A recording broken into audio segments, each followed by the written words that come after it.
할렐루야. 하나님께는 영광, 우리들에게는 은혜가 넘치는 귀한 시간이 되기를 바랍니다. 어떤 남자가요, 결혼을 했는데 하나님한테 질문을 했답니다. 하나님, 질문이 있습니다. 뭐냐? 왜 제 아내 이쁘게 만드셨어요?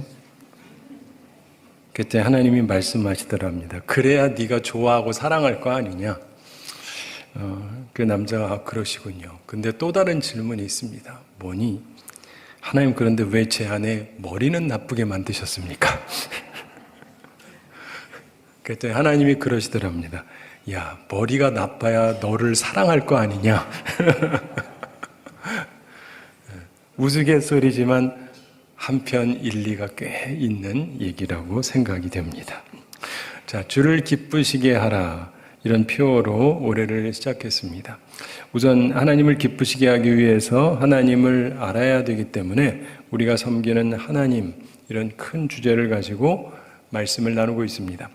우선 하나님은 창조자라고 말씀을 드렸습니다. 말씀으로 창조하시는데 그 말씀을 순종할 때 우리의 삶이 아름다워집니다. 두 번째로 하나님은 심판자라고 하는 말씀을 나눴습니다. 그리고 오늘 세 번째 시간으로 구원자라는 제목으로 말씀을 드리도록 하겠습니다. 구약에서 한 부분, 신약에서 한 부분을 보게 됩니다.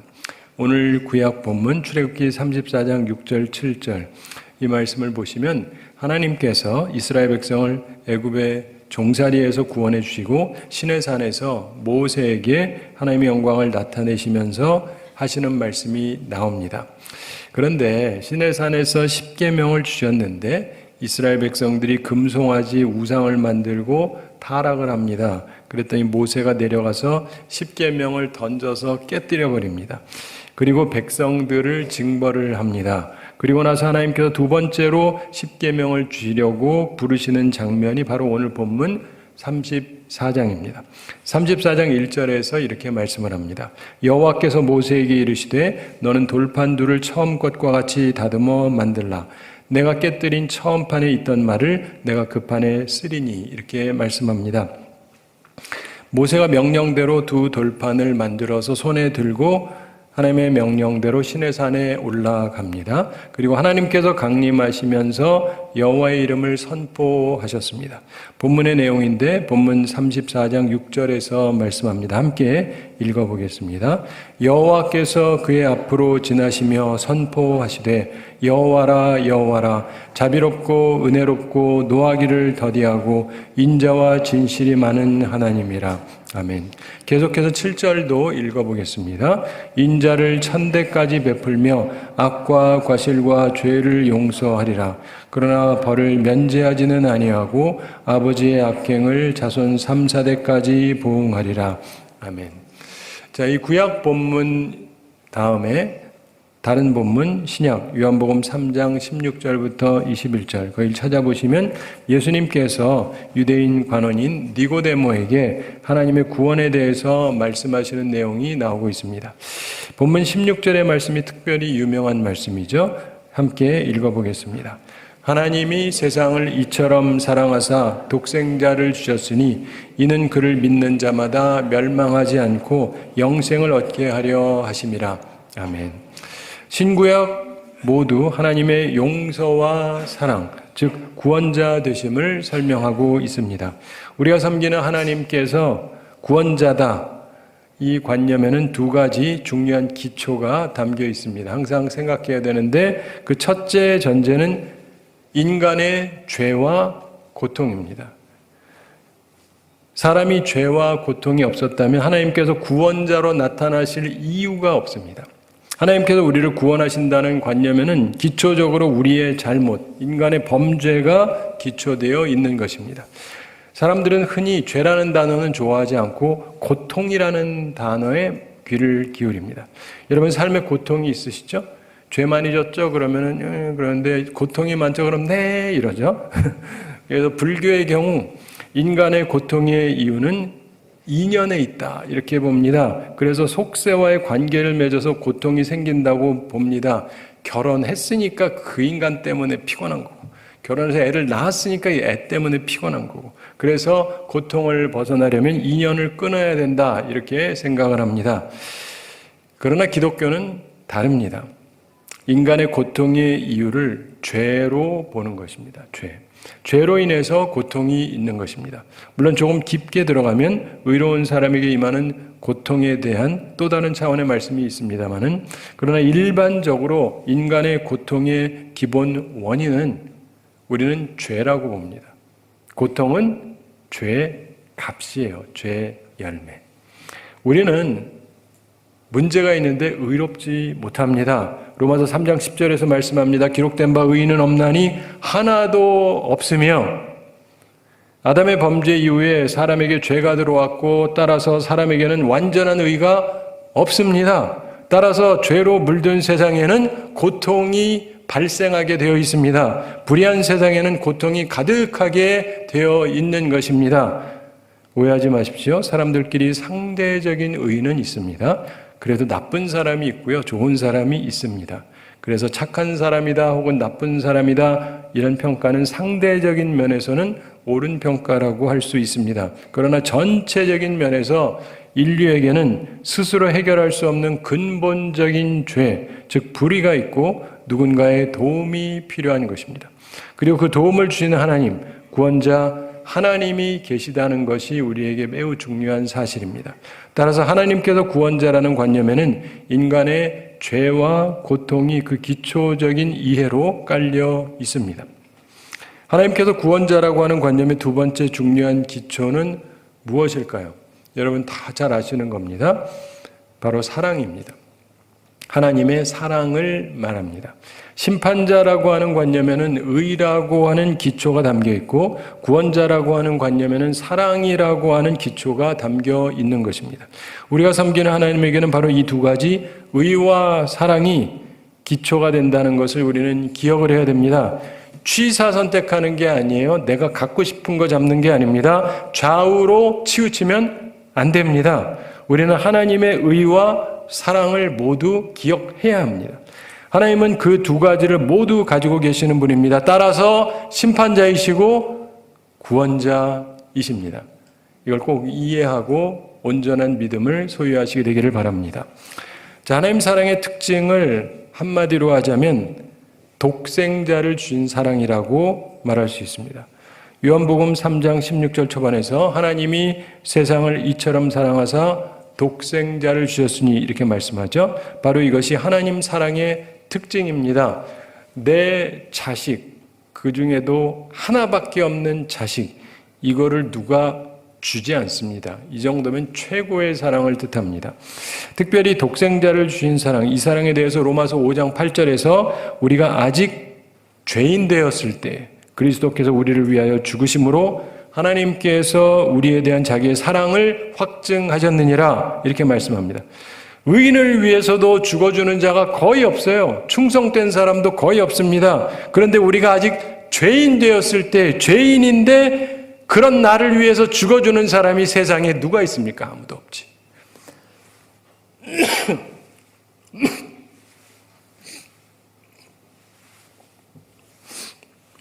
죄송합니다. 죄인인 우리를 위해서 죽어주신 것은 참으로 놀라운 사랑입니다.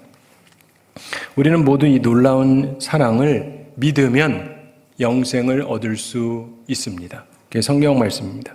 요한복음 3장 16절 후반에서 이는 그를 믿는 자마다 멸망하지 않고 영생을 얻게 하려 하심이라 이렇게 말씀합니다.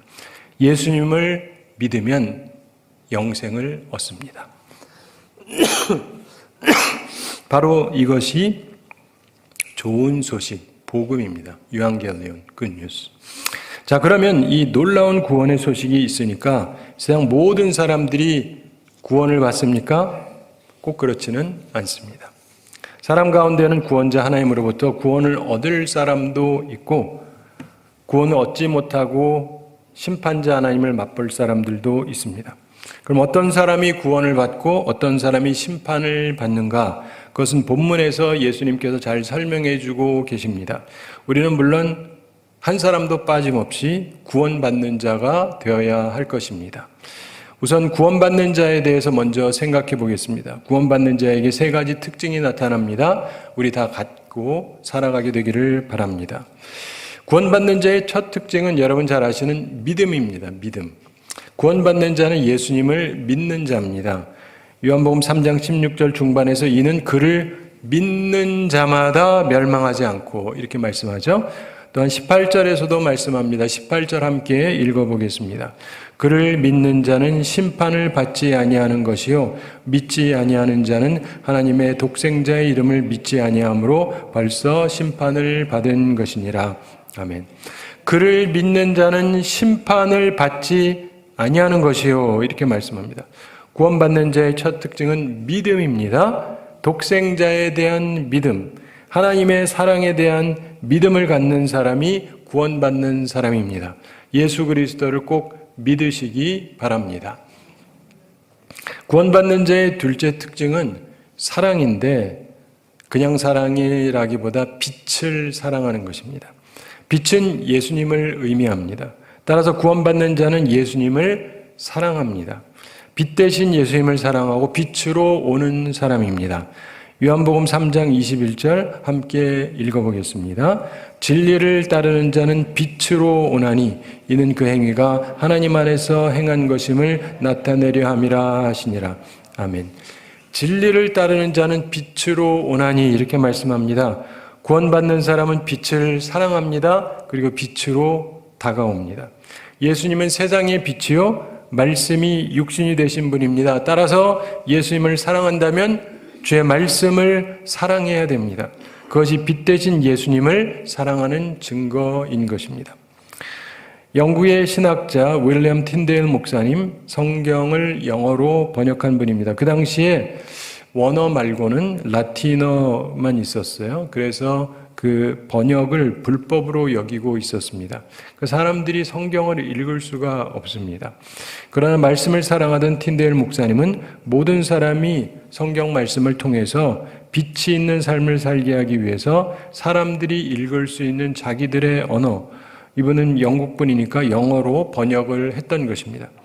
이분은 철학, 언어학 등에서 높은 학문적인 자질을 가진 분이었기 때문에 주변에서 지금이라도 잘못을 시인하면 사형을 면키해 주겠다 그랬습니다.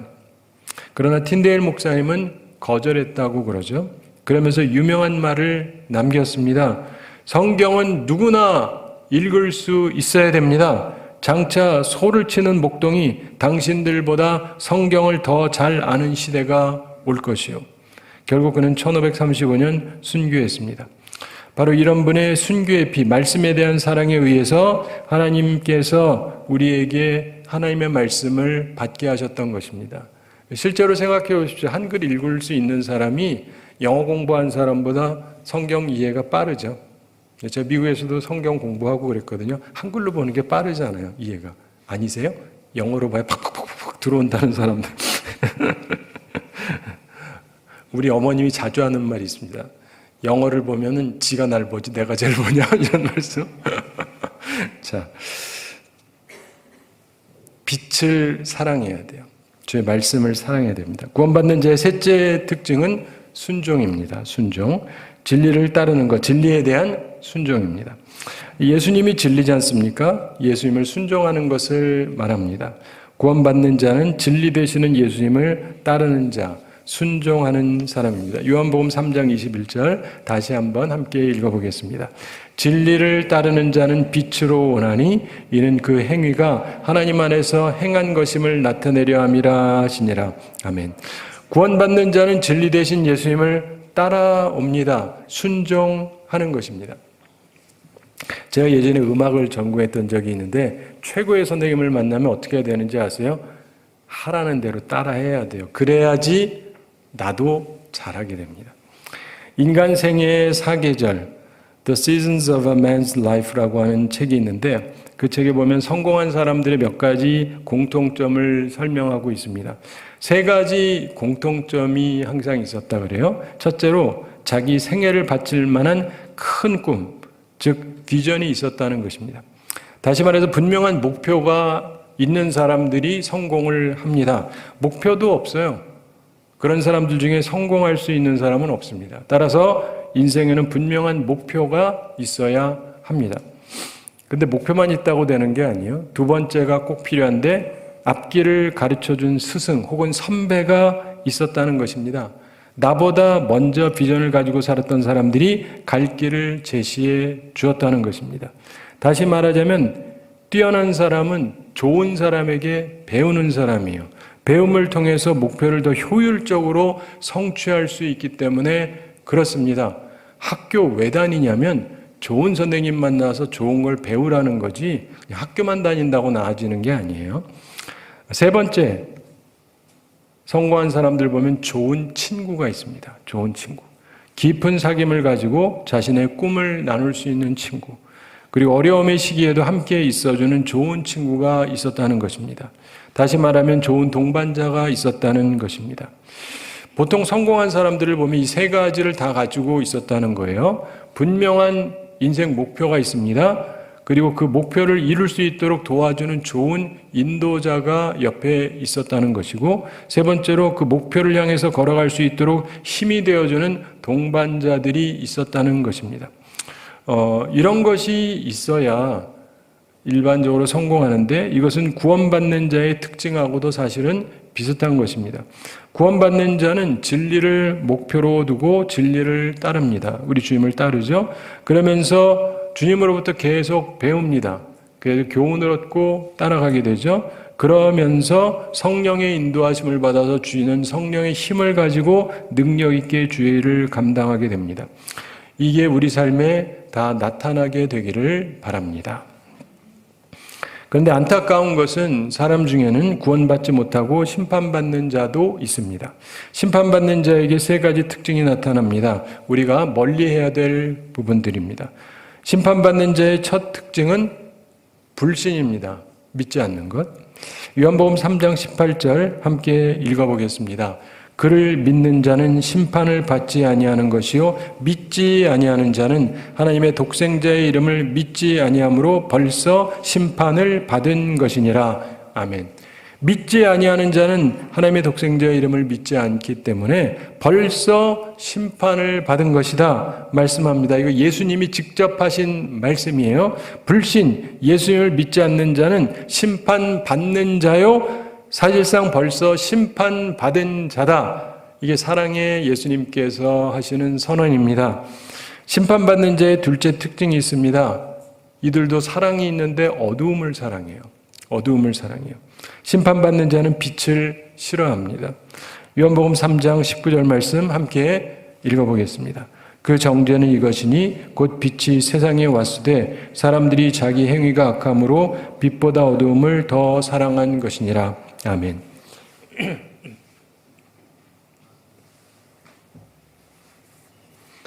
그 정죄는 이것이니 사람들이 자기 행위가 악함으로 빛보다 어두움을 더 사랑한 것이니라. 이렇게 말씀합니다. 심판받는 자는 어두움을 사랑해요.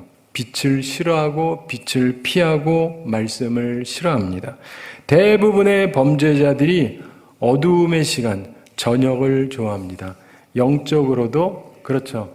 우리 옛날부터 보던 드라큘라 백작이라든가 다 밤 좋아하고 그러잖아요. 자, 하나님을 믿지 않던 영국의 저명한 언론 말컴 마고리츠라고 하는 사람이 있었습니다. 이 사람이 인도의 캘커타를 여행하면서 테레사 수녀가 있을 때 방문했던 일이 있습니다. 그러면서 3일 동안 이 테레사 수녀의 생활과 활동을 직접 취재했습니다. 그리고는 하나님을 믿지 않던 사람인데 그 무신론을 버리고 자기도 기독교인이 돼야 되겠다 이렇게 결심을 하게 되었다 그럽니다. 그러면서 이 테레사 수녀의 빛이 되는 삶 때문에 그런 생각을 하게 됐다는 것입니다. 말컴 마고리츠가 이렇게 말했다고 합니다. 나는 아직 기독교 신앙의 깊이를 잘 알지 못합니다. 무엇이 한 인간의 생애를 그토록 온전하게 헌신하게 하겠는가? 자기를 버리고 온전한 헌신을 할 때에는 무엇인가 이유가 있을 것이다. 이렇게 말했다고 합니다. 사랑하는 성도 여러분, 이렇게 빛을 보면 깨달음을 얻고 빛을 사랑하는 사람이 있어요. 그러나 여전히 어두움을 더 사랑하는 사람들도 많습니다. 이들은 결국 심판받는 자입니다. 심판받는 자의 셋째 특징은 악을 행하는 것입니다. 악을 행하는 것. 심판받는 자는 악을 따르는 자입니다. 요한복음 3장 20절에서 말씀하죠. 악을 행하는 자마다 빛을 미워하여 빛으로 오지 아니하나니 이는 그 행위가 드러날까 하며 이렇게 말씀합니다. 심판받는 자는 악을 행하는 자입니다. 선에서 심판받는 건 당연히 아니거든요. 미국 시카고 빈민굴에서 비슷한 시대에 두 사람이 성장을 했습니다. 환경이 열악한 곳에서 자랐는데 한 명은 여성이고 한 명은 남성이었습니다. 근데 한 여성, 제인 아담스라고 하는 여성이었습니다. 그리고 다른 한 명 남성은 알 카포네 이런 사람이었습니다. 제인 아담스는 선을 따라서 살았습니다. 그리고 어려운 사람들을 도우는 사랑의 삶, 빛의 삶을 선택했습니다. 그래서 사회사업 면에서 미국을 대표할 만한 여성이 되었습니다. 그래서 결국 노벨 평화상까지 받았습니다. 지금 현재 미국 대통령 트럼프 대통령이 그렇게 받고 싶어하는 노벨 평화상을 이분은 진작에 받았습니다. 반면에 알 카포네는 악을 행하고 악을 따르며 살았습니다. 그러면서 각종 범죄와 살인을 일삼는 깽단 두목이 되었습니다. 그래서 사회의 최고의 적, Public Enemy Number One 이런 말을 듣는 사람이 되었습니다. 무엇을 따르느냐? 굉장히 중요한 것입니다. 구원받는 자는 선하신 우리 주님을 따릅니다. 그러나 심판받을 자는 악을 따릅니다. 우리는 불신과 어두움에 대한 사랑, 그리고 악을 행하는 삶에서 멀어져야 하는 것입니다. 그리고 참된 구원자 하나님의 은총 가운데 거해야 하는 것입니다. 말씀을 마치기 전에 우리가 한 가지 기억해야 될 일이 있습니다. 제가 항상 중요하게 느끼는 것인데 그것은 균형입니다. 밸런스, 균형. 많은 그리스도인들의 약점이 바로 불균형이에요. 하나님의 자녀는 의와 사랑이 겸비되어야 하는 것입니다. 그런데 많은 사람들이 의를 내세우다가 무자비한 사람이 됩니다. 또한 어떤 사람들은 사랑을 내세우다가 불법한 사람이 됩니다. 우리가 기억해야 될 것은 우리가 섬기는 하나님은 의와 사랑을 겸비하신 온전하신 하나님이라는 것을 기억을 해야 됩니다.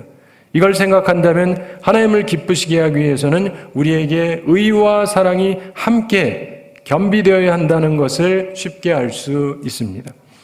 그러므로 스스로를 한번 점검해 보시기 바랍니다. 나는 의 쪽에 치우쳐 있는가? 아니면 사랑 쪽에 치우쳐 있는가? 우리는 좌로나 우로나 치우치면 안 됩니다. 우리는 의와 사랑이 겸비된 균형 잡힌 중용의 길을 걸어가야 됩니다.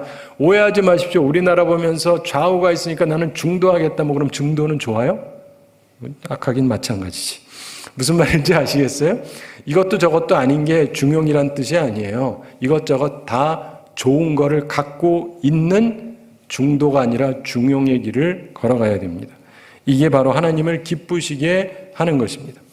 구약 본문 출애굽기 34장 6절 후반과 7절 초반에서 자비롭고 은혜롭고 노하기를 더디하고 인자와 진실이 많은 하나님이라 인자를 천대까지 베풀며 악과 과실과 죄를 용서하리라 이렇게 말씀합니다. 하나님 사랑을 설명하고 있습니다. 그러나 동시에 바로 다음 7절 후반에서 그러나 벌을 면제하지 아니하고 아버지의 악행을 자손 3, 4대까지 보응하리라 이렇게 말씀합니다. 즉 하나님의 사랑과 의의 조화를 말씀하고 있습니다. 이것은 그냥 구약의 특성이냐? 아닙니다. 신약도 마찬가지입니다. 신약 본문 요한복음 3장 16절에서 하나님이 세상을 이처럼 사랑하사 독생자를 주셨으니 이는 그를 믿는 자마다 멸망하지 않고 영생을 얻게 하려 하심이라 이렇게 말씀했습니다. 그러나 18절 후반에서 예수님께서 계속 말씀하세요. 믿지 아니하는 자는 하나님의 독생자의 이름을 믿지 아니하므로 벌써 심판을 받은 것이니라 이렇게 분명하게 말씀합니다. 예수님 자신의 말씀입니다. 즉 하나님의 사랑과 공의의 조화를 말씀하고 있는 것입니다. 하나님의 말씀을 듣기 좋은 말만 듣고 끝날 것이 아니고 우리는 균형 있게 말씀을 받아야 합니다. 하나님의 의와 사랑을 함께 공유하신 하나님이라는 걸 믿으면서 우리도 그런 사람들이 되어야 하는 것입니다. 한국교회가 의와 사랑을 같이 공유한다면 우리나라는 좋아질 수밖에 없습니다. 치우치지 마시고 공유하셔야 돼요. 아멘이 매우 작지만 의와 사랑을 다 같이 꼭 가지시게 되기 바랍니다. 결론적으로 중요한 것이 있습니다.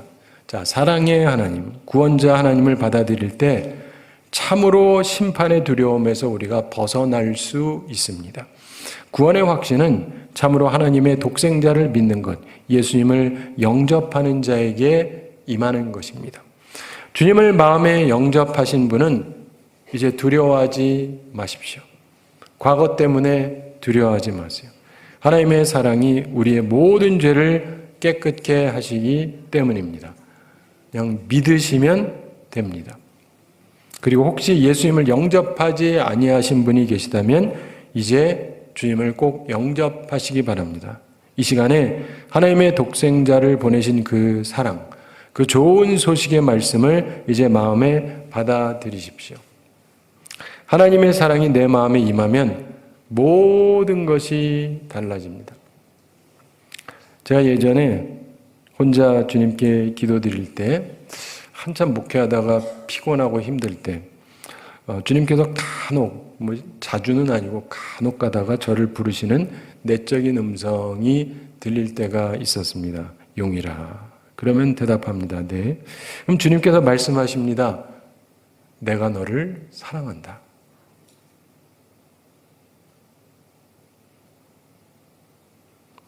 우리 다 알잖아요.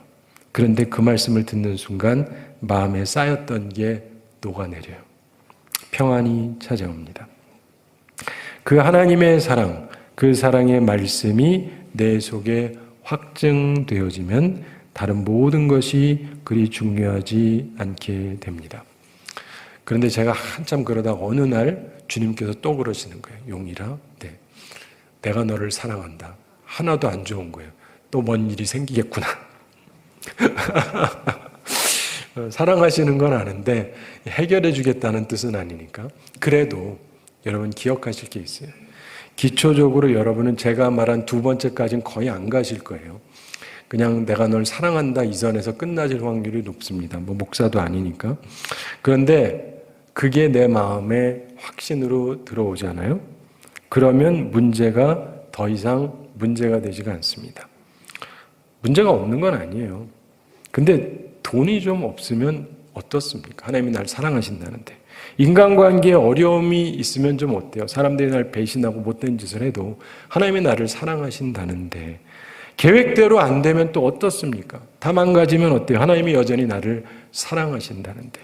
바로 이 고백이 여러분 한 사람 한 사람의 고백이 되시기를 축원드립니다.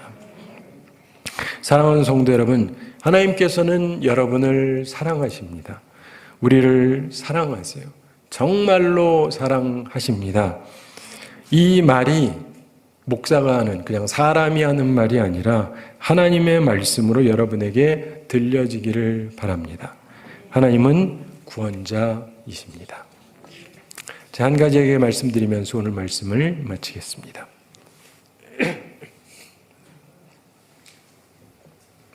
인도에 있는 어느 마을에 시장이 열렸답니다.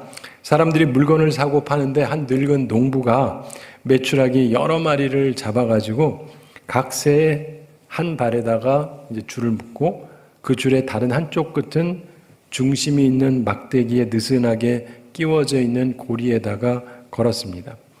그러니까 도망을 못 가죠. 그리고 그 농부는 이 메추라기들이 빙글빙글 원을 그리면서 돌도록 훈련을 시켰어요. 그러니까 이 메추라기들이 계속 빙글빙글 돕니다. 그런데 아무도 메추라기를 사지 않습니다. 근데 마침 어떤 사람이 하염없이 돌고 있는 이 메추라기들을 보면서 불쌍하다는 생각이 들었습니다. 그 사람이 나서서 말했습니다. 이거 모두 내가 사겠소. 농부가 기분이 좋죠? 그래서 돈을 받았습니다. 그리고는 주려고 그랬더니 메추라기 산 사람이 자, 이제 이 메추라기들 전부 풀어주시오. 그럽니다. 농부가 놀라서 물었습니다. 선생님 지금 뭐라 그러셨습니까? 그랬더니 그 사람이 말했습니다. 못 들으셨어요? 끈을 풀어주셔서 마음대로 날아갈 수 있게 해주세요. 농부 입장에서는 어차피 돈은 받았으니까 할 수 없이 좀 아깝긴 하지만 농부가 메추라기를 묶은 줄을 끊어서 자유롭게 해주었습니다.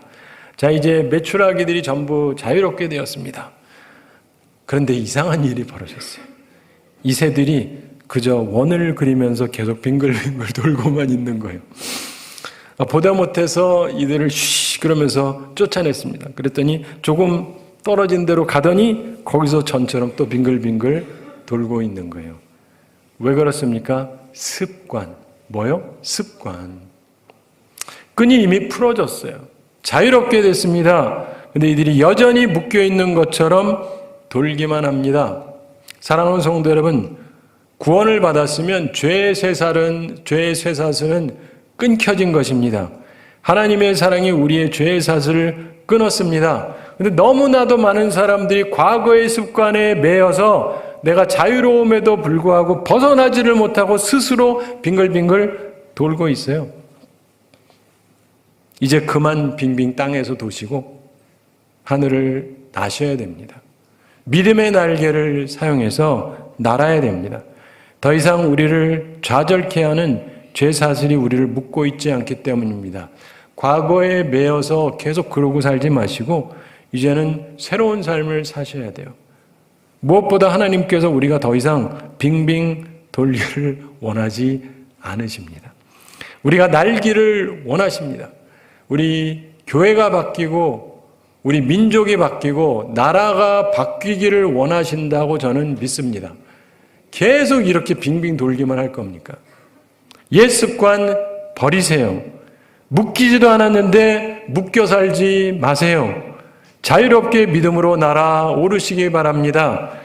바라기는 구원자 되신 하나님의 은총으로 영혼의 자유함을 누리면서 복음의 세상을 믿음으로 날아가는 우리 모두가 되기를 우리 주님의 이름으로 축원합니다. 우리 함께 기도하겠습니다.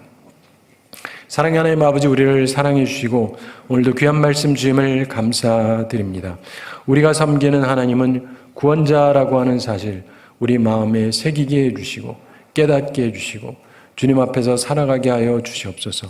이 말씀이 믿기도록 우리에게 믿음을 허락해 주시고 빛을 사랑하는 마음을 허락하여 주시옵소서.